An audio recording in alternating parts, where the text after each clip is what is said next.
Hola, ¿qué tal? Muy buenas noches, doctores. Qué gusto poder estar aquí con ustedes en nuestro último webinar del año de Pets Pharma. Es un placer poder estar aquí con ustedes en esta noche, que bueno, por lo menos en Ciudad de México, pues es un poco frío, pero pues bien, por aquí andamos, gustosos de poder cerrar este año con temas de capacitación veterinaria muy importantes para poder justamente mejorar nuestra clínica diaria. Quiero darle las gracias, por supuesto, a todos nuestros asesores comerciales de nuestro laboratorio. Eh, Muchas gracias de verdad por todo su apoyo a lo largo de todo este año. Gracias a ustedes, pues hemos podido llegar a diferentes rincones de la República Mexicana y hemos podido llevar los diferentes productos que manejamos en el laboratorio para poder mejorar la calidad de vida de los pacientes y también poder hacer un poco más sencillo con algunas opciones terapéuticas que bueno, pues nos destacamos justamente en Pets Pharma. Por supuesto, no menos importante también a todos los asesores comerciales de las diferentes distribuidoras que forman parte de la familia de Pets Pharma. Muchas gracias también a todos ustedes porque, pues, de verdad, con frío, con agua, viento, polvo, contra lo que sea, pues bueno, de alguna otra manera están también presentes en las diferentes clínicas y pues eso pues siempre se agradece, ¿no? Y por supuesto también no quiero dejar a un lado el agradecimiento a todos los distribuidores fuera de México, en los diferentes países, a los asesores comerciales también de estos distribuidores. Muchas gracias por todo el apoyo, por toda la comunicación. Y bueno, por supuesto también a todos ustedes que pues siempre de alguna manera hemos contado con su apoyo, con su favoritismo hacia los diferentes productos que tenemos de nuestra familia de Pets Pharma. Muchas gracias a todos ustedes y por supuesto también pues por seguir nuestros eventos, nuestros webinars. Muchas gracias. Em, Esto pues ya va a ser casi 5 años de que iniciamos con este proyecto y pues ha sido muy gratificante en lo personal poder llevar este tipo de eventos. Muchas gracias a todos ustedes y pues bueno, vamos a darme la oportunidad de poder ver quién está de este lado, poder mandarles algunos saludos antes de poder comenzar con la sesión del día de hoy. Y bueno, pues veo que está conectada Connie Mepi desde Colombia, bienvenida, gracias. Rafael Villaraus desde Puebla. También vemos que está Humberto Águila desde el lago de Atitlán, perdón, en Guatemala, que nos agradece. Al contrario, muchas gracias a ti. Dice, gracias Pets Pharma por las actualizaciones durante el 2024. Pero pues bueno, realmente estas actualizaciones son por y para ustedes, así es que muchas gracias a ustedes por su preferencia. Jave García Flores nos saluda desde Yuriria, Guanajuato. Bendiciones. Un saludo muy fuerte por allá. Grandes colegas, grandes amigos también, todo Guanajuato. Los diferentes colegios, asociaciones que también estuvimos trabajando con ellos de la mano muy fuerte. Pues un fuerte abrazo hasta allá. El doctor Joel Doda Aguilar nos saluda desde la Tierra Caliente.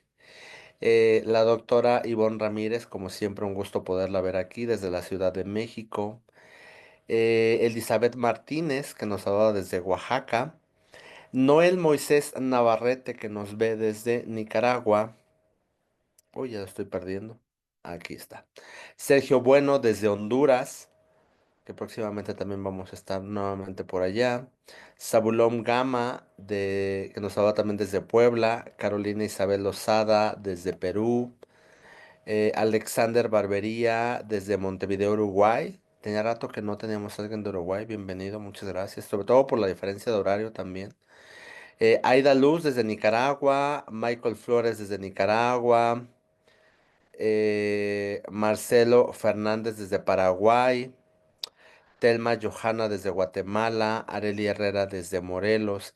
Qué gusto poderlos ver. Veo que se están conectando también pues de diferentes partes de la República Mexicana, pero también están tanto del centro como de Sudamérica. Muchísimas gracias. por tenerlos aquí. Veterinaria Doctor, saludos desde Acapulco. Sergio Herrera desde Guatemala. Jorge Alballero desde El Salvador. Camiguelmo desde Montevideo, Uruguay. Ahora sí, Uruguay, Uruguay y Paraguay se está haciendo presente. Qué bueno. Muchas gracias por estar aquí con nosotros. Ilayi Vázquez, aquí de México. Muchas gracias a todos ustedes. Y pues bueno, no quiero interrumpir más. Vamos a poder iniciar con nuestra sesión del día de hoy. Un saludo a Oscar Hernández, que siempre nos ayuda a hacer la difusión muy buena, como siempre, etiquetando a varios médicos desde Ciudad de México. Un gusto tenerte por acá, doctor Oscar Hernández. Y pues bueno, vamos a iniciar con nuestro webinar el día de hoy, que pues como siempre traemos temas muy interesantes. En esta ocasión está con nosotros el doctor Miguel de Sachi con un tema muy interesante acerca de anemia infecciosa felina. Ya está con nosotros. Le doy la bienvenida. Buenas noches, doctor. ¿Cómo estás? Hola, Elías, bien, buenas noches. Oye, un favorzote, creo que no puedo abrir mi cámara. A ver, dame un segundo. Dame un segundo, dame un segundo, dame un segundo. Am, ahí, A ver. yo te veo. Yo te estoy viendo. Listo, ya me ves. ¿Cómo estás, Elías? Buenas noches, Ok. muchísimas gracias. Perdón, creo que ahí fue un detalle técnico, pero ya estamos aquí. Ok, muy bien, excelente, qué bueno verte por acá. Y pues bueno, vamos a iniciar con este webinar. Entonces, por favor, ayúdanos a compartir tu pantalla. Y doctores, mientras que el doctor de Sachi nos ayuda a compartir su pantalla, por favor, recuerden que ustedes pueden ir colocando sus preguntas para que al final el doctor nos pueda ayudar a responder la mayor cantidad de las dudas que podamos llegar a tener y pues ayúdame a compartir este evento para que más médicos puedan estarse beneficiando. No me despido, nos vemos al final. Gracias. Muchas gracias, Elías. Médicos, antes que nada, muy buenas noches. Es un gusto estar otra vez con ustedes, como lo mencionaba Elías, pues bueno, ya cerrando el año. Entonces, tomando en cuenta este término, este cierre anual, pues bueno, quiero presentarles una patología que justo muchas veces, y es importante manejarlo de esta manera. Tenemos la presencia del ectoparásito, tenemos signología relacionada, la capacidad de hacer pruebas, todo ello, y a veces la pasamos por alto. Entonces, por eso es que quiero que recordemos esta patología, puesto que recordemos que patología que no recordamos o no sabemos no es diagnosticada. Y es por ello que esta noche quiero platicarles, presentarles el tema siendo anemia infecciosa felina. Recordando justamente, Tim, Docs, que veo que estamos de diferentes latitudes del globo terráqueo, hay que recordar que cuando hablamos de anemia infecciosa felina, estamos hablando de una bacteria. Normalmente, importante mencionarlo, sería Mycoplasma hemophilus, que antes se consideraba Hemobartonella, todo ello. Sí, ha habido muchísimos cambios, pero esta etiología es importante porque muchas veces la estamos subdiagnosticando, tomando en cuenta la presencia de nuestros pacientes, Felis, Catus y más el hecho de que están expuestos literalmente a la presencia de quién? Del vector. Entonces, ya una vez presentado este Tim, sigamos con la siguiente slide y demos apertura a esta noche académica. Como les platicaba, Tim, introducción.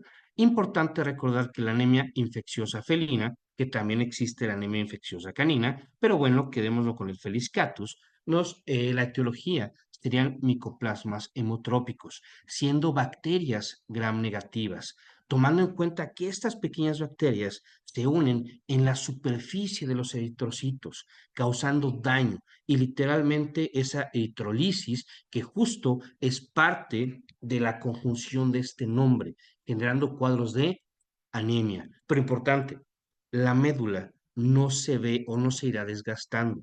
Muchas veces esta etiología que hay tres micoplasmas importantes en el gato, pero uno que es el que bueno, nos estaremos centrando esta noche para poder realizar la detección, diagnóstico, tratamiento adecuado. Entonces, Ya lo vimos, se adhieren a la superficie del eritrocito y son muy pequeños, en promedio de 0,3 a 0,8 micrómetros, con esta habilidad plomórfica, perdón. Pero como les decía, hablando de hemoparásitos, estos micoplasmas parasitan a los glóbulos rojos, tanto de felinos domésticos como también de felinos salvajes. Platicaremos que también este tipo de felinos, estos grandes felinos, que de hecho en México tenemos antecedentes de Mycoplasma hemophilus en un paciente o ejemplar Pantera onca, jaguar, que también se lo estaré platicando. Entonces, ya lo sabemos que este Mycoplasma hemophilus se relaciona con quién? Anemia infecciosa felina, hemoplasmosis felina, antiguamente llamada hemobartonelosis. Ahora, importante, Tim, como ya lo estamos viendo, tenemos que empezar a diferenciar. Hay que empezar a desarrollar ese ojo clínico. Y como ya les platicaba, queremos ver a los tres primeros lugares tomando en cuenta la clasificación o la nueva clasificación que tenemos hablando de micoplasma en felinos. Ahora, ya lo sabemos, micoplasmas hemotrópicos, micoplasma hemofelis, que causan anemia hemolítica en gatos. Pero ahora, ¿cuáles son los tres tipos, los tres primeros lugares, las tres cepas más importantes? Perfecto, candidatos micoplasma sería Minutum, candidatos Mycoplasma turicensis y por último Mycoplasma hemophilus, siendo el más importante y el más patogénico. Tomando en cuenta la presencia de candidatos Mycoplasma hemominutum y candidatos Mycoplasma turicensis, también pueden causar daño y muchas veces pueden estar los tres involucrados o pueden presentarse las tres etiologías en un mismo paciente. El hecho de que puedan generar daño es cuando el paciente está inmunocomprometido. Etiologías retrovirales, patologías crónico-generativas, todo ello pueden potencializar o exacerbar la signología o exponer a nuestro paciente que pueda ser afectado por micoplasma. Y en este caso, el más patógeno sería Mycoplasma hemophilus. Y recuerden que yo normalmente les coloco en amarillo o resalto lo que serían las preguntas de examen. Y ya les mencionaba, estas tres etiologías pueden estar trabajando juntas y afectar a un paciente, pero hay que entender cuál es el curso, cuál es la patogenia, cuáles son los puntos importantes hablando de esta enfermedad, tomando en cuenta a cada una de las etiologías por separado, Mycoplasma hemophilus y también en conjunto. Obviamente, tomando en cuenta la presencia de condiciones de estrés o cuadros de inmunosupresión. Ahora, como se los platicaba, Tim, las etiologías pueden trabajar juntas. Sí, se han hecho estudios en los cuales ya lo determinamos. Mycoplasma hemophilus es, de hecho, el más patógeno, pero los otros dos micoplasmas, repito, siendo candidatos Mycoplasma hemominutum y candidatos Mycoplasma turicensis, también generan problemas. Y muchas veces, lo repito, lo quiero recalcar, es cuando tenemos pacientes inmunocomprometidos, pero es normal que en un paciente tengamos dos o más especies de hemoplasmas, micoplasmas. Y aquí lo que les marco es una fotografía hablando de un microscopio de barrido de electrones y cómo veríamos eritrocito y aquí quien está, micoplasma hemophilus, parasitando la superficie del eritrocito. También les pongo justo la nueva taxonomía, clasificación de cómo llegamos a los nuevos términos, hablando de quién, de micoplasma. Y recuerden que el más importante es micoplasma hemophilus. Listo. Ahora, hay características importantes hablando del patógeno o de la etiología. Lo que ya les estaba platicando es que micoplasma hemophilus parasita la superficie de quién, del eritrocito, causando daño. De hecho, genera deformidad en esta superficie, en esta membrana. Y normalmente esto lo que nos lleva es que este eritrocito sea muy lábil, muy sensible y todavía esta condición siendo exacerbada cuando es detectada por el sistema inmunológico, ¿vale? Que lo veremos más adelante en la patogenia. Entonces, Mycoplasma hemophilus parasita la superficie marginal de los eritrocitos, epieritrocitos, causando que deformación de la membrana de los eritrocitos parasitados. Y aquí se los pongo en este frotis sanguíneo, que por ahí también se colaron algunas polimorfonucleares. Ahora, hay que tomar en cuenta este factor. Este factor al que yo llamo, Tim, el ELDPC. ¿Por qué le marco este acrónimo o les comparto este acrónimo tomando en cuenta que Mycoplasma felis, quedamos que genera una hemólisis aguda. Y esta es, más bien, este es el principal problema y también lo debemos de saber controlar. Iniciar un tratamiento adecuado para controlar esta anemia y también controlar al patógeno. Listo. Entonces, porque nuestro paciente, tomando en cuenta la signología, tendría episodios de qué? Anorexia, no come, está completamente letárgico por literalmente esta anemia y también cuando lo vinculamos a hipoproteinemia, hipoglicemia, hipoxia, hipercapnia. Y aparte, no tiene estas fuerzas, energía, todo lo que requiere para, obviamente, poderse hidratar. Pero también estamos en riesgo de caer en un shock, que en este punto sería un shock isovolémico. Tenemos pérdida de peso y punto importante, y otra vez aquí tenemos a Mycoplasma felis, anemia hemolítica. Y cuando vemos que se destruye el eritrocito, entonces parte la signología tomando en cuenta la presentación aguda, crónica, etcétera, puede haber cuadros de ictericia. Y en este caso, sería una ictericia prehepática, tomando en cuenta los niveles de bilirrubina indirecta por destrucción o eritrolisis, destrucción de los eritrocitos. Pueden llegar a causar la muerte del paciente si no se detecta, no se diagnostica y no se da un tratamiento adecuado y en tiempo.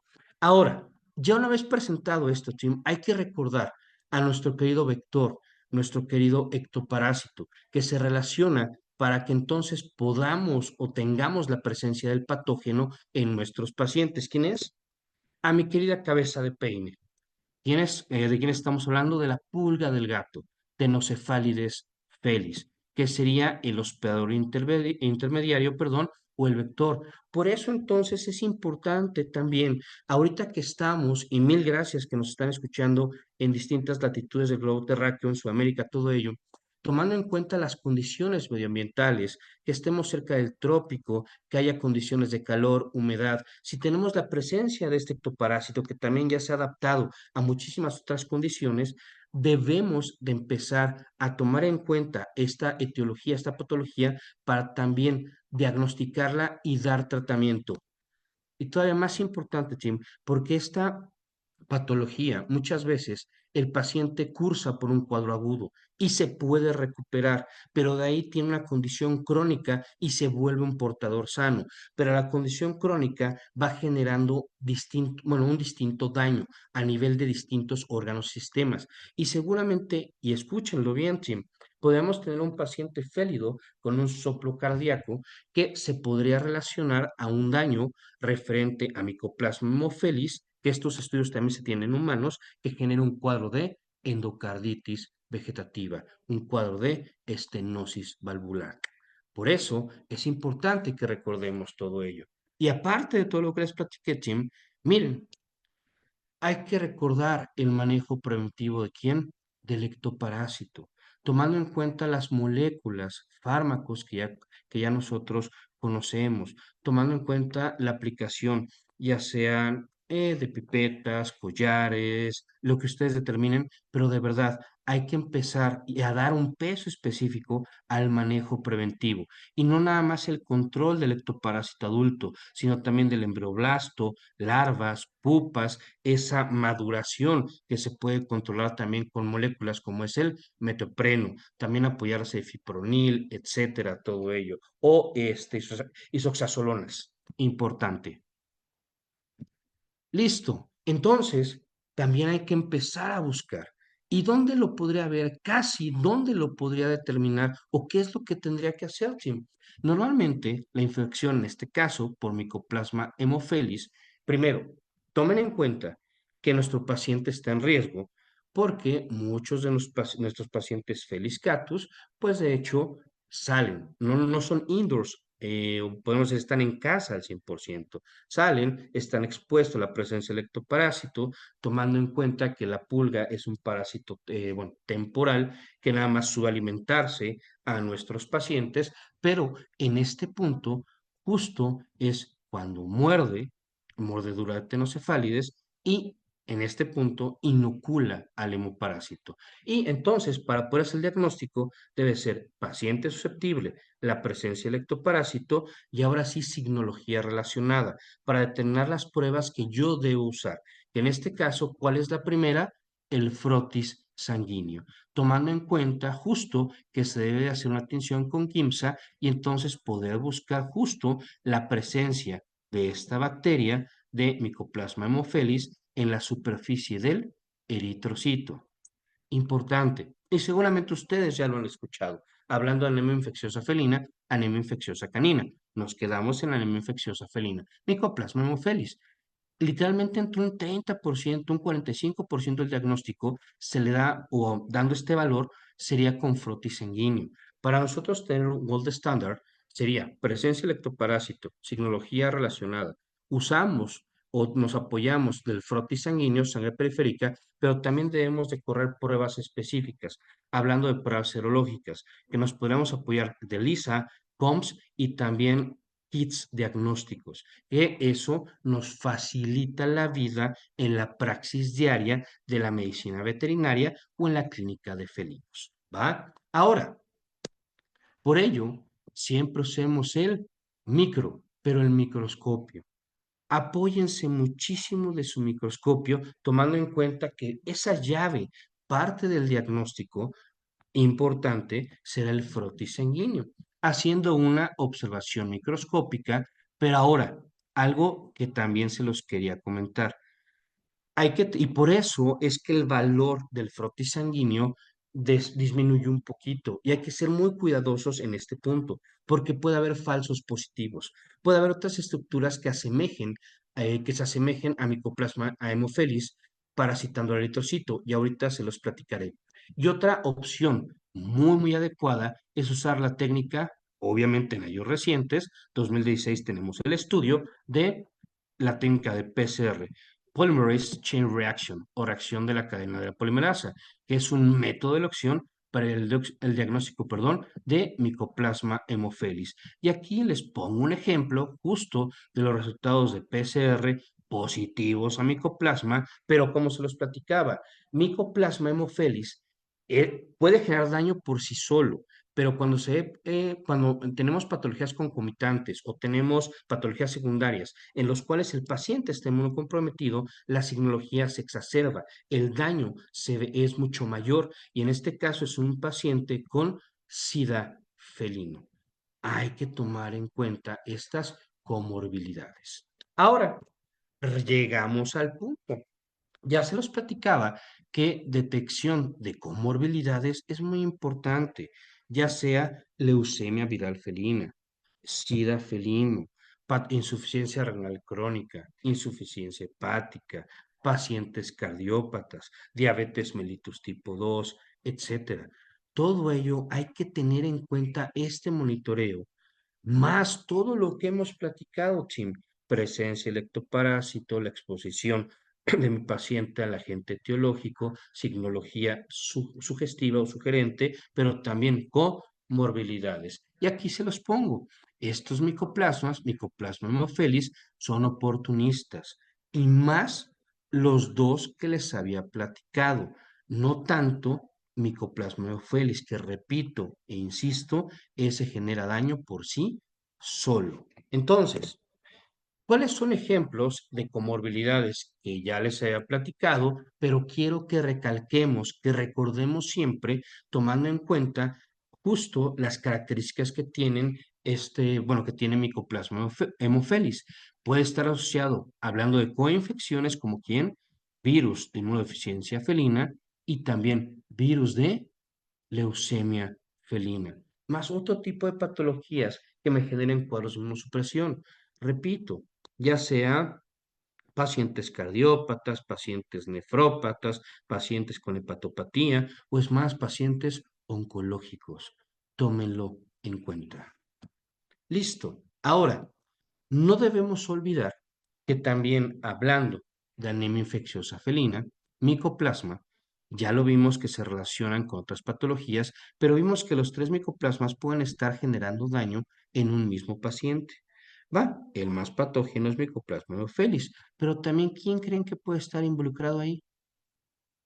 Piroplasma babesiosis. Y esto me lleva a otro punto, Tim. Nosotros ya vimos que el vector, el hospedador intermediario más importante sería Tenocefalides felis, la pulga. Pero ¿qué creen? Se han hecho estudios que también otro tipo de ectoparásito puede ser vector de esta etiología. ¿Y quién es? La garrapata. Entonces, ahí ya tenemos dos vectores que me podrían generar o me podrían inocular la etiología a mi paciente. Y esto, por eso es que se los quiero presentar, porque muchas veces vemos el ectoparásito, tenemos presencia, todo ello, pero olvidamos puntos importantes de cuáles etiologías podrían ser transmitidas por este ectoparásito y aquejar a mi paciente felino. Importante, digo, ahora sí que es cultura general, lo veremos más adelante. Ambas enfermedades nos van a causar signos clínicos de qué: anorexia, depresión, anemia regenerativa. Recuerden, anemia infecciosa felina no genera cuadros de anemia no regenerativa. Literalmente no se acaba la médula. En dado caso, si nosotros queremos diagnosticar y determinar que tenemos problemas a nivel medular, nos podemos apoyar en un aspirado medular y vemos que literalmente hay agenesia o literalmente esa médula es inexistente, mil disculpas. Entonces podríamos pensar en otra etiología que es una comorbilidad a Mycoplasma hemofelis, y un ejemplo sería Ehrlichiosis monocítica felina, que también vector, hablando de esta enfermedad, ¿quién es? La pulga. Recordemos todo esto, Jim, y está en detalles. Por eso es que se los quiero ir platicando. Ictericia ocasional y normalmente se relacionan a la fase aguda de esta enfermedad. Y hay que recordar que hay mucha información para nosotros, Tim. Apóyense, hay que buscarla para también tenerla en el consultorio y poderla presentar a cada uno de nuestros tutores. Eso es importante. Y miren, aquí les pongo justo un esquema, un póster de lo que sería Feline Hemotropic Mycoplasmosis, y vean, nos marca todo lo importante que también nos puede apoyar a nosotros en el enfoque clínico, pero también entonces que pueda ser explicado a quién, al tutor. Ahora, ya para dar cierre a este punto de introducción, pero hablemos un poquito más de la etiología. Un breve repaso. Ya vimos micoplasma hemotrópicos, que son bacterias gram negativas, pequeñitas, importante micoplasma hemofelis, parasita la superficie del eritrocito, los deforma y literalmente esto o lo más grave es la anemia que me va a causar, anemia regenerativa. ¿Cómo lo puedo observar? A base de un frotis sanguíneo, que este frotis nada más cubre un 30% de eficiencia. Debo de apoyarme de otros puntos importantes para el diagnóstico definitivo gold standard. En este punto hablado, debemos de apoyarnos de pruebas serológicas, estaríamos hablando de LISA, prueba de COMS y también apoyarnos de PCR. Todo ello, pero importante para la praxis en nuestras clínicas, hospitales o consultorios, los kits de diagnóstico rápido. Ahora, ya vimos que el más importante o el más peligroso, ¿Quién es Tim? Mycoplasma haemophilus, siendo la cepa más patógena. Y lo vimos que lo más importante, y se los comento, es que Mycoplasma haemophilus, que va a causar anemia hemolítica en gatos inmunocompetentes. Pero ahora, en este caso, importante, en algunos casos, más bien el hematocrito puede disminuir súbitamente y debido a esta condición, la vida del paciente puede estar en riesgo. Recuerden, Mycoplasma haemophilus por sí solito genera daño, pero cuando hablamos de sus secuaces, bueno, candidatos Mycoplasma haemominutum y candidatos Mycoplasma turicensis necesitan inmunosupresión para generar daño. ¿Va? Como se los marco, no provocan cuadros de anemia en gatos inmunocompetentes porque requieren una inmunosupresión previa. Y aquí, si ustedes, y recordemos la escala de Grimace, este gato que tiene molestia, estrés, todo ello. Por eso les quise colocar esta, eh, esta imagen, ¿vale? Ahora, normalmente, Tim, el agente etiológico post mordedura, inoculación del ectoparásito, puede estar en sangre de 2 a 17 días, hablando del curso agudo también de la enfermedad, porque en promedio de los 5 días de 3 a 5 días se manifiestan los primeros signos clínicos.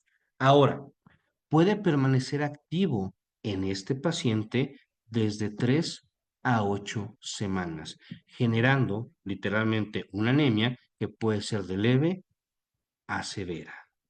Ahora, ya les había platicado que Mycoplasma haemophilus puede afectar y afecta a Felis catus, al gato doméstico, pero ¿qué creen? ¿También a quién afecta? A fauna silvestre. Hay escasa información, pero miren, de hecho aquí tenemos la foto de Zeus.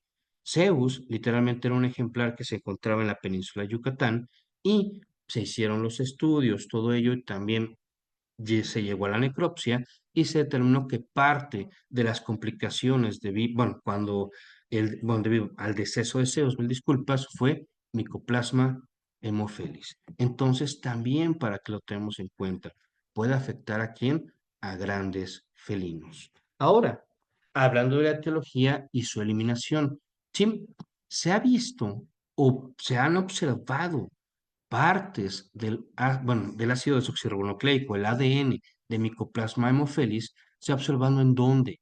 En saliva, glándulas salivales y heces de felinos infectados. Ahora, no les estoy diciendo, o no quiero que ustedes entiendan, que también en estas secreciones, o estas secreciones pueden causar un riesgo para otro tipo de pacientes. No, no, no, no. Es importante mencionarlo como información, pero preponderante que la vía de infección que sí se tiene en los estudios y es 100% veraz, es la presencia de ¿quién?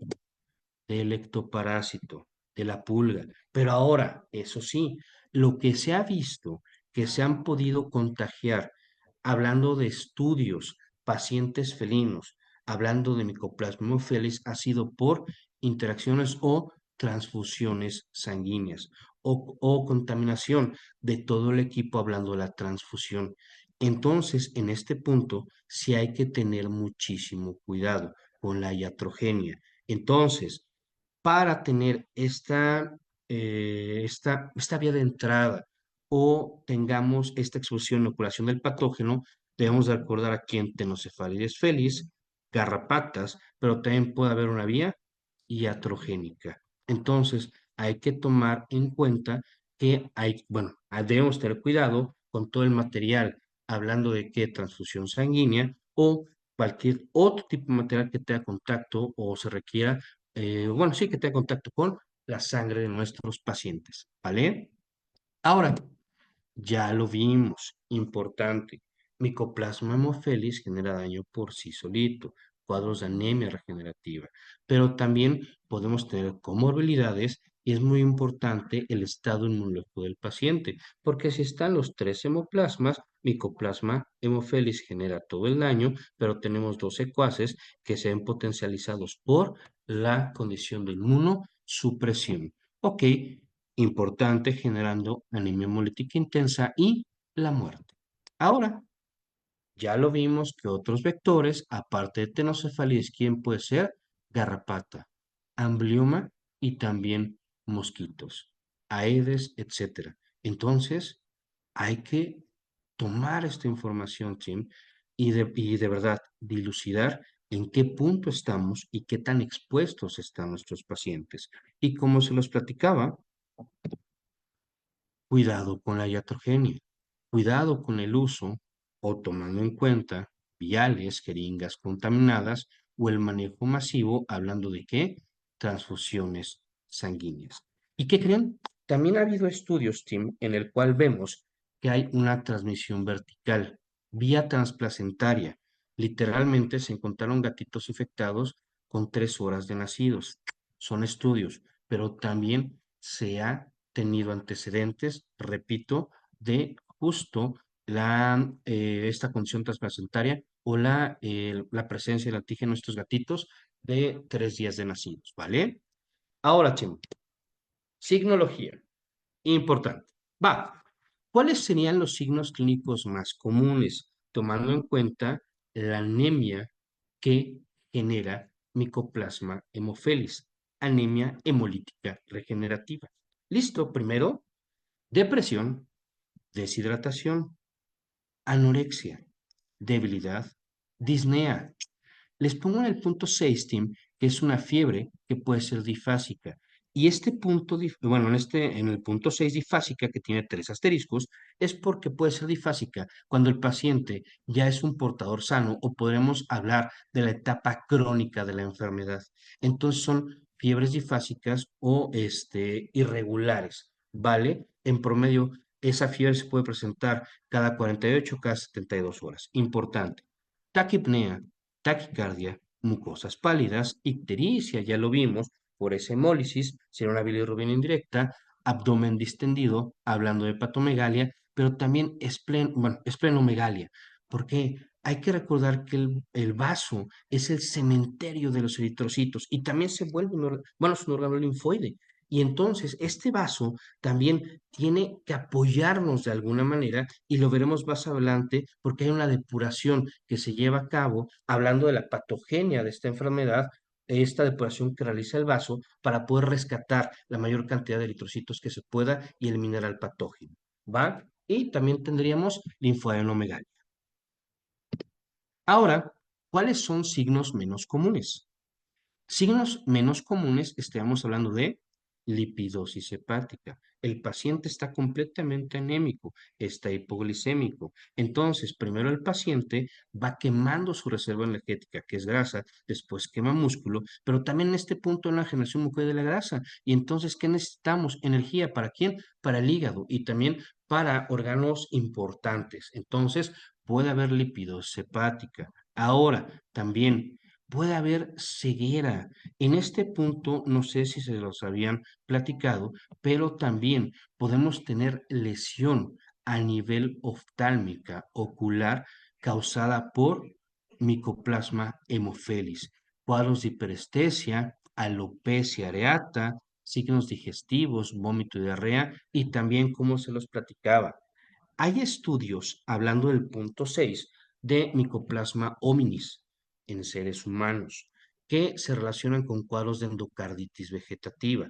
que normalmente hablando de Mycoplasma hominis son pacientes inmunocomprometidos y es una etiología que puede llegar a estos pacientes inmunocomprometidos de carácter intranosocomial secundario.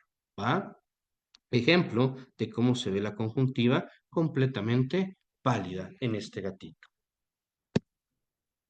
Ahora sí, fisiopatología, teniendo 3 fases. Fase aguda, fase de recuperación, tomando en cuenta el diagnóstico y tratamiento de la fase aguda, y después la fase crónica o de portador sano. Y aquí les dejo justo un paper de la Universidad de Cornell referente a actualización en la anemia infecciosa felina, Mycoplasma hemophilus. En la fase aguda, yo les coloco 3 puntos muy importantes, tomando en cuenta y recordando los signos clínicos, que normalmente en este periodo pueden ser leves, inaparentes, pero también pueden ser graves. tomando en cuenta, repito, y perdón que sea, que haga tanto hincapié, la anemia hemolítica severa. Perfecto. Primero, en la fase aguda, los microorganismos aún no se adhieren a la membrana del eritrocito y aquí se produce una respuesta inmunológica, humoral, hablando de anticuerpos, y celular, hablando de linfocitos. Importante los linfocitos T, los linfocitos citotóxicos, los natural killers. Perfecto. Ahora, el microorganismo literalmente es un antígeno y entonces el cuerpo no lo va a reconocer. Pero ahora tendríamos y vamos a tener una respuesta, hablando de quién, una respuesta o esta interacción antígeno-anticuerpo. Y justo en esta interacción es importante las IgGs. Ahora, tomando en cuenta la presencia o este efecto llave cerradura antígeno-anticuerpo, lo que tendríamos es una interacción con los eritrocitos que literalmente la presencia de opsoninas promueven su fagocitosis o su destrucción. Ahora, importante, cuando estamos hablando de los anticuerpos en la fase aguda, debemos de recordar la vía clásica del complemento. Pero ahora, antes de que tratemos o nos clavemos o desarrollemos la vía clásica del complemento, hay que recordar y les quiero presentar lo que es la depuración esplénica, que es importante para poder apoyar a los eritrocitos infectados. Ahora, lo más importante, hablando de la patogenia, y ya lo habíamos, se los he presentado hace unos minutos, todo ello lo hemos llevado poco a poco, es que Mycoplasma haemophilus genera esta destrucción de eritrocitos masiva, tomando en cuenta el estado inmunológico del paciente, que se puede ver exacerbado por comorbilidades, y entonces podemos caer en lo que es un shock hipovolémico. Y en este caso, perdón, sería isovolémico. Y relacionado con esta fagocitosis, hablando de que de células mononucleares, perdón, afectando el eritrocito, produciendo hemólisis intravascular, llegando justo shock isovolémico. Ya presentado esto, Tim, hay que recordar que hay dos etapas relacionadas con que están causando este shock. Primero, algo a lo que yo llamo la etapa de células de Langerhans, que las células de Langerhans, recuerden que son células presentadoras de antígenos. En su membrana tienen al MHC, que es el complejo mayor de histocompatibilidad. Perdón. Estas células presentan justamente a estos antígenos este péptido extraño y lo presentan a los linfocitos T. Reconocen el antígeno y entonces justo, bueno, lo reconocen en los órganos linfoides y esto nos va a apoyar para poder controlar a esta etiología. Entonces, la etapa de Langerhans es como con apoyo de anticuerpos se detecta el antígeno y entonces puede ser controlado. Pero también tenemos la etapa TH1. Tenemos al linfocito cooperador tipo 1, que junto con el linfocito CD8 hay esta estimulación, hablando de la migración de monocitos hacia los microorganismos para poderlos destruir. Justo, pero ahora, en este punto de la etapa TH1 o un enfoque celular, no destruye o no controla nada más al antígeno, destruye a toda la célula huésped. Y en este punto, Tim, es cuando se exacerba más la anemia hemolítica, porque destruye al eritrocito. Y ahora, en este punto de destrucción del eritrocito, es cuando tiene que entrar el vaso y compensar esta condición, apoyar a la eliminación del antígeno, pero tratar de recuperar esos eritrocitos que están afectados. Y este punto es la depuración esplénica. Lo que hace el vaso es que gracias a sus células reticulares esplénicas y los macrófagos esplénicos, literalmente atrapan a estos eritrocitos que están afectados por Mycoplasma haemophilus que aún no se encuentran unidos anticuerpos a IgGs. Ahora, el sistema retículo endotelial remueve las bacterias de la superficie del eritrocito. ¿Y cómo lo hace? Con un proceso que se llama o la formación de MAC, que es un complejo de ataque de membrana. Lo que hace este complejo MAC es que literalmente altera la estructura del eritrocito. Lo que hace es que haya como pequeños canales para poder literalmente sacar, eliminar al patógeno, pero debido a esta condición el eritrocito queda muy frágil y entonces también llega a ser destruido, sufriendo una muerte osmótica, y entonces el hematocrito también puede disminuir rápidamente, ¿va? Y eso puede ocurrir en horas, todo ello. Entonces, también por eso les quiero presentar justo este efecto de depuración esplénica. Y debido a este proceso de depuración esplénica, el vaso también sufre daños. Y normalmente son alteraciones proinflamatorias, hablando de qué, de toda esta, bueno, hablando de esta enfermedad, ¿vale? Ahora, ya después de haber presentado este punto o este efecto post-depuración esplénica, viene la fase de qué? De recuperación. Importante, disminuye la presencia de bacterias y el hematocrito va aumentando lentamente dentro del rango normal.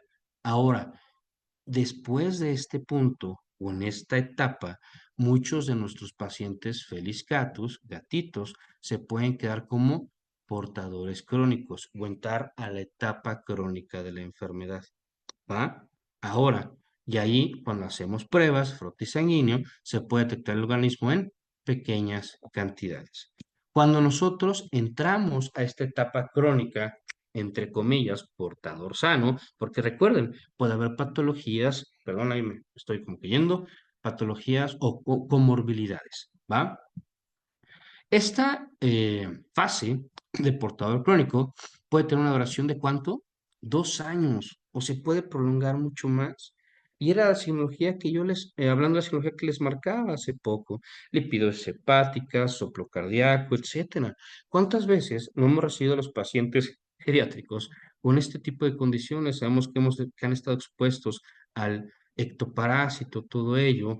Tenemos, ya les platicaba, fiebres difásicas, tenemos una historia clínica y no habíamos pensado a lo mejor en que pueda ser Mycoplasma hemophilus. El hematocrito se puede ver normal o ligeramente inferior cuando damos estos check-ups cada 3, cada 6, cada 2 meses, dependiendo de la condición del paciente, que sabemos que en pacientes con patologías crónico-degenerativas, dependiendo la estirpe, la clasificación de la etiología, puede ser un seguimiento, hablando de estudios de laboratorio, BHQS y EGO, cada 3, cada 6, bueno, sí, cada 3, cada 4, cada 6 meses. Importante.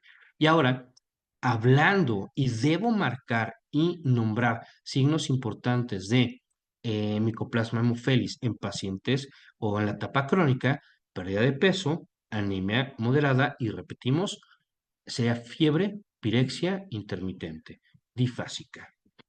Y en muchos casos, este tipo de pacientes, que a lo mejor, repito, tengamos una inmunosupresión masiva, podríamos regresar al curso agudo de la enfermedad.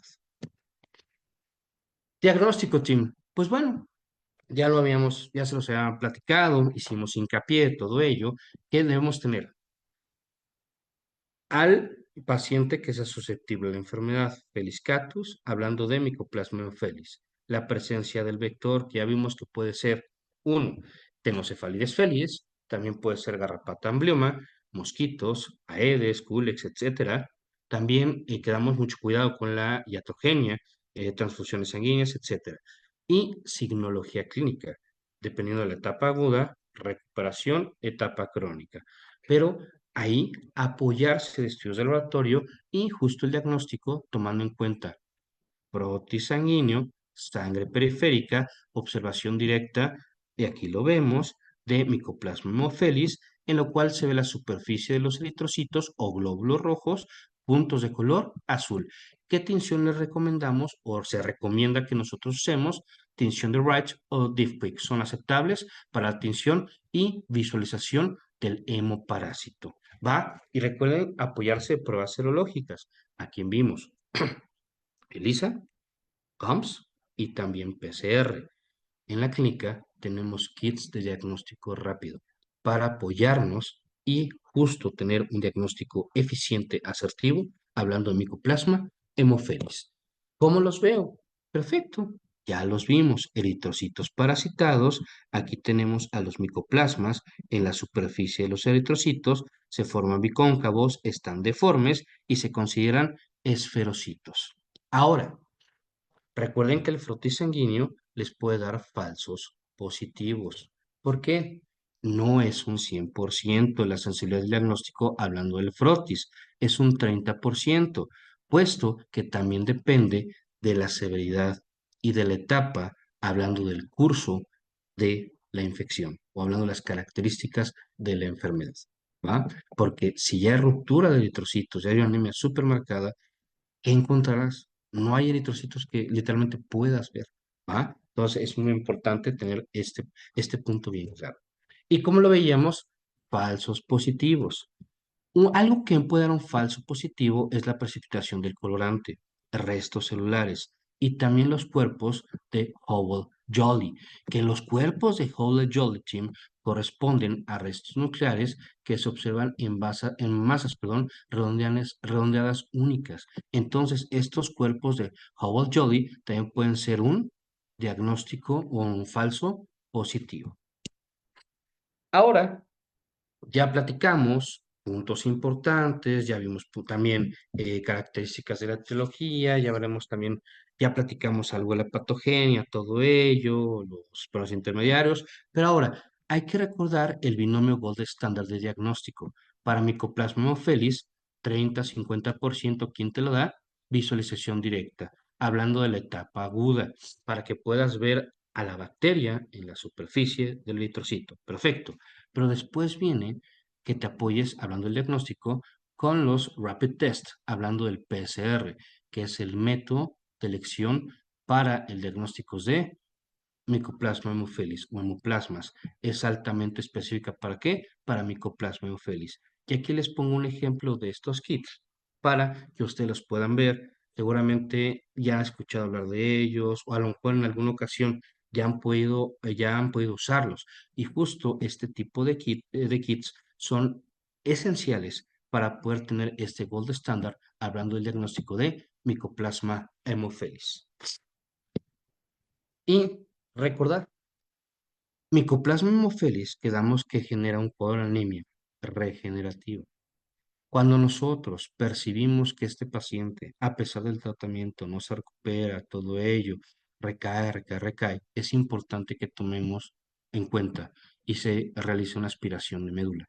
Hay que ver cómo está médula, cómo está esa médula ósea.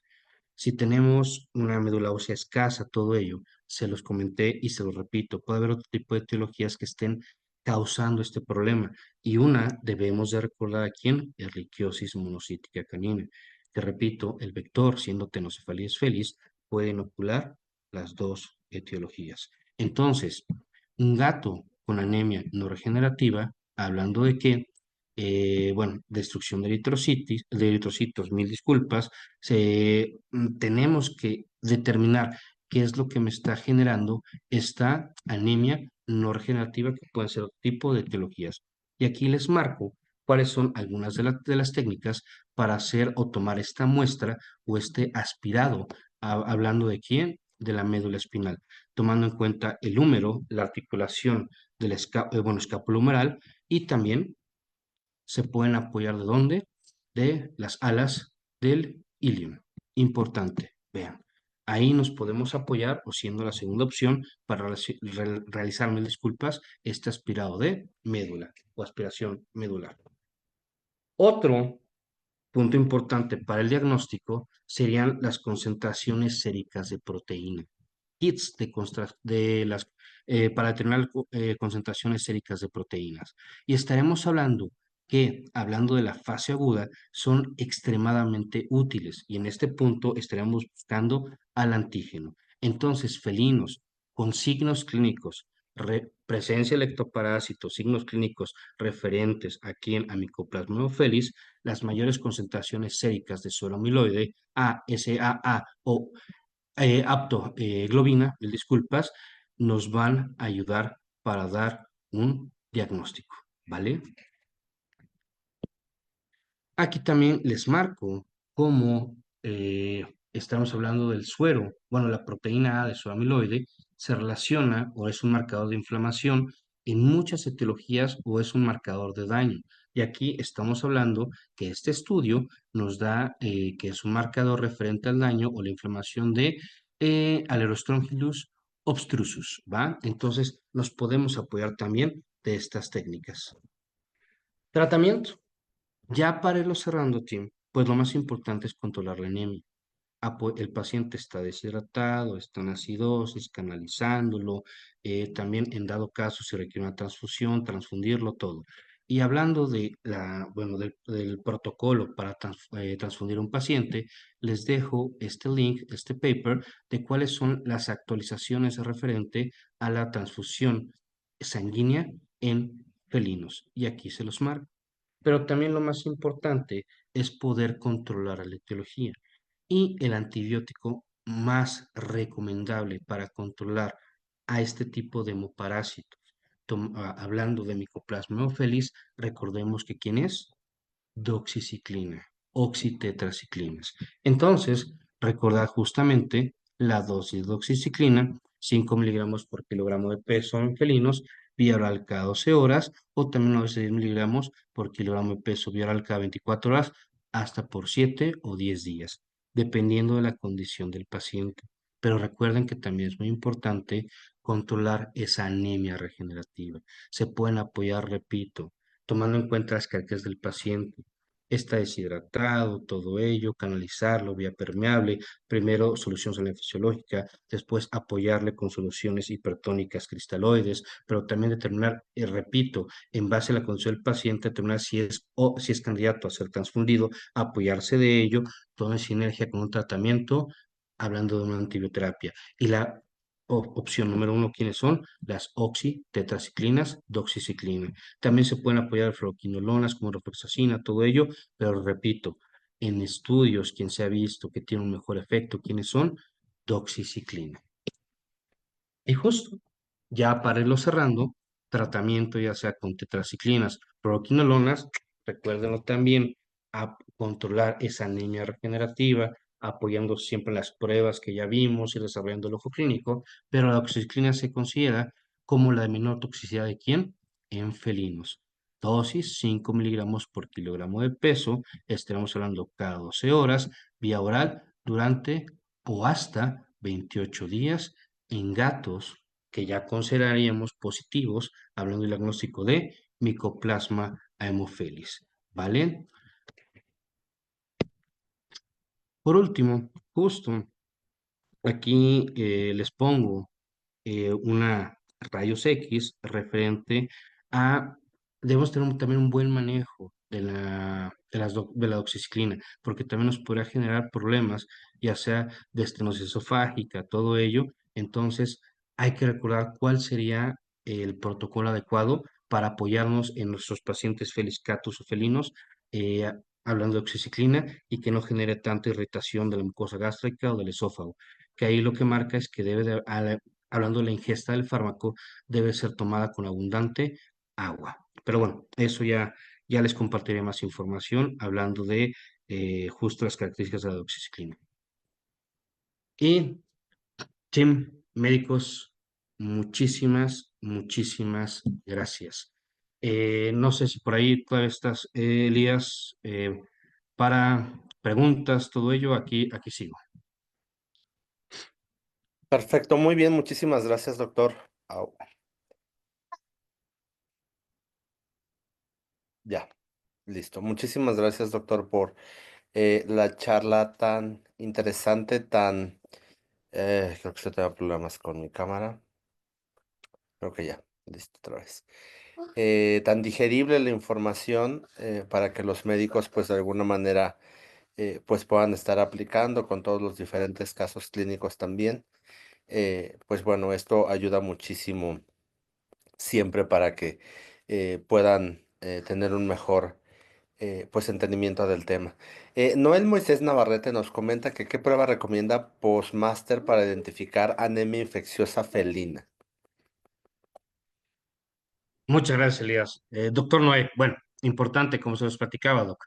Tienes presencia de ectoparásito, importante. El paciente ha estado expuesto. Hay signología sugerente. Acuérdate, primero frotis sanguíneo, como se los platicaba, pero el frotis no es 100% seguro. Puede haber darte falsos positivos. Y tomando en cuenta la fase aguda de la enfermedad, de ahí te tendrías que apoyar. Si nos vamos a la vida la vida cotidiana del consultorio, los kits de diagnóstico rápido. Nada más sería cuestión, Doc, digo, si estás aquí en Ciudad de México o si estamos en otra latitud, yo por ahí tengo información de algunos kits que les podría compartir. Aparte de estos kits, como les platicaba, hay pruebas serológicas, hablando, que eso nos apoya el laboratorio, hablando de LISA, COMS, PCR. Perfecto, muy bien. Tengo también otra pregunta de Alberto Reyes. Dice, buenas noches, ¿PCR será positivo en asintomáticos y puede haber transmisión transplacentaria? Les platicaba, muchísimas gracias. Acuérdense que literalmente el PCR lo que busca son pequeñas partes de ese antígeno. Entonces, podría ser, porque justo, repito, lo que buscamos es una pequeña fracción de ese antígeno y tendría que ser lo que se marca es en la fase aguda de la enfermedad o ya término. Y ahora, infección transplacentaria, les comenté que sí puede haber infección vertical, pero son algunos estudios no se tiene, no se tiene al 100% comprobado, no está al 100% comprobado. Ok, muy bien, doctor. Em, segundo, bueno, tenemos varios agradecimientos por la charla. em, y pues en general, pues están muy agradecidos con la charla, con la información que nos compartió. Y pues bueno, creo que por el momento no hay alguna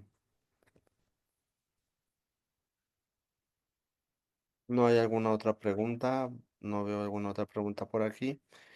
Pero bueno, tengo varios agradecimientos por la charla que nos has podido compartir en esta noche. Muchísimas gracias por tomar el tiempo de podernos compartir pues información importante. Zabulón Gama dice, em, doctor, ¿qué literatura me recomiendas para leer sobre alteraciones morfológicas de los eritrocitos o de enfermedades para los frotis? Ah, qué bonita pregunta. Muchas gracias, Elías. Muchas gracias, Doc. No te preocupes, Doc. Si quieres, mira, con apoyo de Elías, todo ello, si quieres, ya ves que les coloqué alguna información o algunos links de algunos papers. Entonces te los podemos compartir para que no sufras tanto y lo puedas revisar ahí, Doc. No te me preocupes, ¿va? Doctor, puede contactarnos vía a través de Messenger de Facebook, para que mi compañero que lleva esta parte, pues a través del doctor Miguel nos pueda estar compartiendo la información y te podamos hacer llegar la información de esta manera. También me comenta Javier Blas, ahí se movió. ¿Cómo establece la terapia con vitaminas y minerales, frecuencia y vía y duración? Ok, qué bonita pregunta. Muchísimas gracias, Doc. Entonces, mira, Doc, lo primero, acuérdate que ya una vez hecho el diagnóstico tienes que controlar la anemia regenerativa. Primero el paciente está con terapia de fluidos. Normalmente y debes de iniciar una manera, bueno, de una manera paralela o al mismo tiempo la terapia hablando de doxiciclina o del antibiótico para controlar el patógeno. En este punto, lo primero es el paciente con terapia de fluidos en la etapa de reposición, solución salina fisiológica, hablando hasta 24 o 48 horas. Mantienes tu vía permeable y después soluciones cristaloides hipertónicas. Ya te vas apoyando de vitaminas. Ahora, importante, ya después de que terminas o la terapia de fluidos, ya que con la signología, el paciente ya come, ya bebe, entonces te puedes apoyar de otros complementos nutricionales. Y en este caso, a quien yo te puedo recomendar para controlar esta anemia regenerativa sería a quien pongo aquí arribita. Regresaré una slide nada más. A ver si aquí está. Nutricovery. Porque Nutricovery también te apoya con glutamina, aminoácido no esencial, energía de los enterocitos, inmunomodulador, inmunoestimulante. También importante lo que agregamos en Nutricovery, sin un brebaje súper bueno para felinos, muy palatable, se puede aplicar vía sonda, no se te tapa. Tiene ácido fólico y también cianocobalamina, aparte de hierro, que te va a apoyar a fomentar la eritropoyesis. Entonces, yo te podría comentar justo este enfoque y con todo gusto, porque si ya hablamos de cada uno de las necesidades del paciente, nos tardamos un poco más, pero te comparto la bibliografía con todo gusto, Doc. Gracias. Lucas Pastrana dice, ¿recomendarías tratamiento profiláctico en un paciente con presencia del vector o hasta tener el diagnóstico? Bueno, para la doctora Lucas, profiláctico, 100%. De verdad, el hecho de que tengamos la presencia del ectoparásito, no podemos decir que no pueda ser inoculado el hemoparásito. Entonces, hay que manejar una buena profilaxis, un buen manejo preventivo. Sí, sí lo considero el manejo, la profilaxis, un manejo preventivo, sí. Gracias. Tengo otra pregunta de Leonardo Salinas Pérez. ¿Cuántos días de vitaminas necesita el felino y qué vitaminas minerales recomienda, además de las vitaminas del complejo B12? Como les platicaba, muchas gracias, Elías. Fíjate, Doc, que te puedes apoyar de glutamina, L-arginina, maltodextrinas, hablando de monosacáridos. Ya lo vimos con la vitamina B12, cianocobalamina. También te puedes apoyar bueno, hasta L-carnitina para también potencializar el efecto de controlar la lipidosis hepática, todo ello. ¿Cuánto tiempo? Ya una vez que retiras la terapia de fluidos, te puedes ir tomando en cuenta que el paciente se mantenga bien hidratado y esté comiendo y hayas eliminado el patógeno, puedes iniciar hasta por 10 a 15 días y mantener este complemento nutricional hasta por 3 meses. El manejo o el aporte de vitaminas y minerales no puede ser de por vida. ¿Por qué? Porque si no podemos generar cuadros de hipervitaminosis, hablando de vitaminas liposolubles o también hablando de minerales que pueden causar una carga muy grande a la nefrona. Entonces se relacionan con una insuficiencia renal. Entonces, máximo 3 meses y tienes que dejar un periodo de descanso de mes y medio u otros 3 meses para estar monitoreando a tu paciente, hablando que estuvo expuesto a enfermedad, comorbilidades, pero apóyate justo, si hablamos de patologías crónico-generativas, estudios cada 3 o cada 4 meses. Repito, el apoyo en complementos nutricionales, vitaminas, minerales, no es de por vida. Y quien yo recomiendo, como les platicaba hace un ratito, ¿quién es? NutriCovery Cat. Es quien nos ha apoyado muchísimo también porque bueno, tiene beneficios como la diálisis entérica también, que nos apoya mucho en los gatitos. Perfecto, muy bien. Segundito. Noel Moisés Navarrete también nos pregunta que si puede usar, perdón, eritropoyetina. Híjole, Doc, importante. Tú puedes estimular la formación de glóbulos rojos con eritropoyetina a nivel renal, pero mientras que tengas al patógeno, todo el eritrocito que uses se verá infectado. Y más si estamos hablando de la etapa crónica, la etapa aguda y crónica, portador sano. Entonces, sí lo puedes usar, pero lo importante que es controlar a tu patógeno, o bueno, apoyarte en las pruebas diagnósticas. Ok, muy bien. Y sí,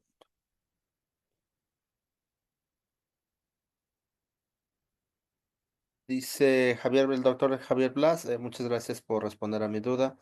Agradecerle la información complementaria con relación a mi pregunta. Bueno, doctor, ya sabe, ayúdenos a contactar vía eh, Messenger de Facebook para que por medio de mis compañeros podamos hacerle llegar la información. Jorge Alballero dice que por cuánto tiempo recomienda la antibioterapia de forma profiláctica.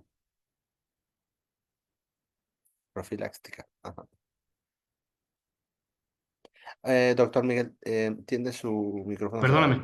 Perdóname, muchas gracias, Elías. Hasta de 10 o hasta por 15 días. Hay bibliografía que lo marca hasta por 20 días, pero híjole, a mí se me hace un poco drástico, ¿no? Más por la condición de la doxiciclina, como les platicaba, lo que puede causar en nuestros pacientes felinos. Entonces, normalmente, hasta por 10 15 días, bajo observación del médico veterinario tecnista. ¿Va? Ok, déjeme ver cómo formulo esta pregunta. Em, bueno, nos preguntan, déjame encontrar la pregunta ahora. Dice, ¿qué experiencia ha tenido em, eh, con una casa comercial? Ok, Em, pues ya dime eh, cuál. ¿Cómo le, cómo le hago? bueno, el nombre del producto es Emolitan Pet. Ah, ok, ok, ok. Te soy muy franco, Doc. Muchas gracias, Elías. No he tenido contacto con ese producto.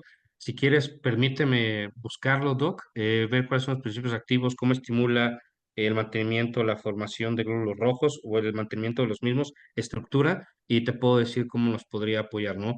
Pero justo enfocado a las preguntas que nos han hecho, te puedes apoyar de productos que promueven la eritropoyesis, pero si no controlas el patógeno, todo eritrocito que se ha formado literalmente será parasitado. Y en ese punto, si sigues estimulando al riñón, le puedes causar en ese punto un daño y un mecanismo compensatorio será la hiperestimulación de la médula. Y entonces sí ya podrías caer de una anemia regenerativa a no regenerativa y todo se va complicando.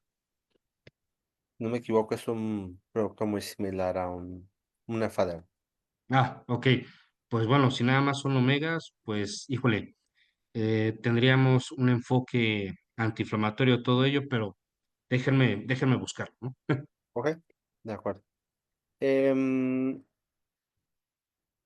un segundo. Uy,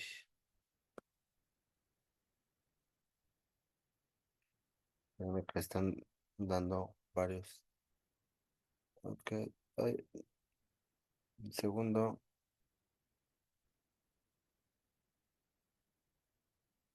Ok, no, en general, le agradecen por la charla. em, y le agradecen también por responder las preguntas que han realizado. Y bueno, ese es en general, pues bueno, los comentarios que los doctores nos han brindado. Muchísimas gracias, doctor Miguel, por la charla que tuvimos el día de hoy. Ah, no, ya llegó la otra. Dice Melissa Marisol Cruz, ¿cómo desparasitar? ¿Qué hemoparasiticida? No sé si a lo mejor justo se refiere a aplicar o tener un enfoque como, ay, profiláctico, pero directo al hemoparásito. No, no, aquí lo que tenemos que hacer es controlar al vector, al prointermediario. Y en dado caso que tengas la presencia del vector de tenocefales, de la garrapata, del mosco, que pueden ser vectores, y haya signología, ok, perfecto, puedes iniciar un tratamiento profiláctico y vas apoyándote en pruebas. Ya lo vimos en la clínica, los kits de diagnóstico rápido, pero así o desparasitar de manera cotidiana con doxiciclina, no, no, no, no, no, no, no, no hay que irnos por eso, no hay que tener esa idea, hay que controlar a quién, al ectoparásito, los ectoparásitos.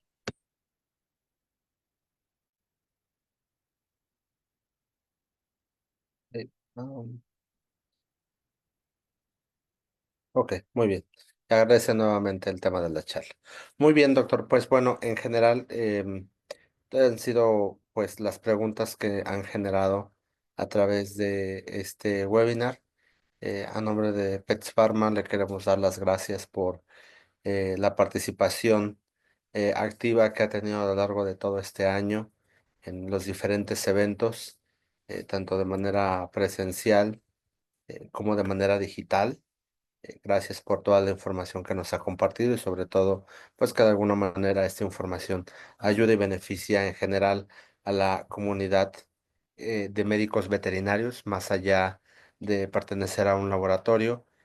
Ha mantenido una línea muy clara en la parte de compartir el conocimiento hacia todos los médicos, que ese es el objetivo que realmente también nosotros buscamos como laboratorio, el poder ser de alguna manera imparcial y tratar de regresar un poco del apoyo que hemos tenido de los médicos al preferir nuestros productos, y la manera en que lo podemos hacer es justamente teniendo este tipo de capacitaciones con toda la experiencia que tienes y sigues adquiriendo en la clínica diaria y pues bueno, también en las visitas que tienes en general. Así es que de verdad muchísimas gracias. Para poder cerrar este webinar el día de hoy. No sé si tengas algún último mensaje para poder cerrar este evento. No, pues nada, al contrario, Elías, muchísimas gracias a ti, muchas gracias a Pets Pharma, sí, médicos, muchísimas gracias que siguen conectados, les agradezco muchísimo y al contrario, es un honor siempre seguir compartiendo información y saben cualquier cosa, por aquí estamos. Y ahora sí, también muy importante, Elías, para todos los médicos, a lo mejor lo seguiré viendo, dependiendo de la actitud, todo ello, pero feliz Navidad, feliz Año Nuevo, les deseamos lo mejor, de verdad, y pues ya nada más te pediría tu apoyo, Elías, para poderte compartir la información, que la puedan compartir con los médicos, y de verdad, cualquier cosa, ya saben que por aquí estamos, y gracias a ti, Elías, muchas gracias a ti. Perfecto, muy bien, muchísimas gracias, doctor Miguel. Pues bueno, doctores, en esta ocasión pues simplemente nos toca podernos despedir por este año. Cerramos con broche de oro realmente este webinar porque pues prácticamente este es nuestro último webinar que tenemos del año 2024 en Pets Pharma. Vamos no crean que a descansar, vamos a justamente a ver qué locuras vamos a estar teniendo, qué mejoras vamos a estar teniendo para este próximo 2025. Siempre como laboratorio hemos agradecido todas las observaciones, tanto como de buenas cosas como incluso algunas áreas de mejora. Siempre eso se agradece porque esa es la mejor manera en la que podemos tener un mejor servicio hacia ustedes y también inclusive acerca de nuestros productos. Siempre es muy bien recibido y de verdad muchísimas gracias a todos por su apoyo.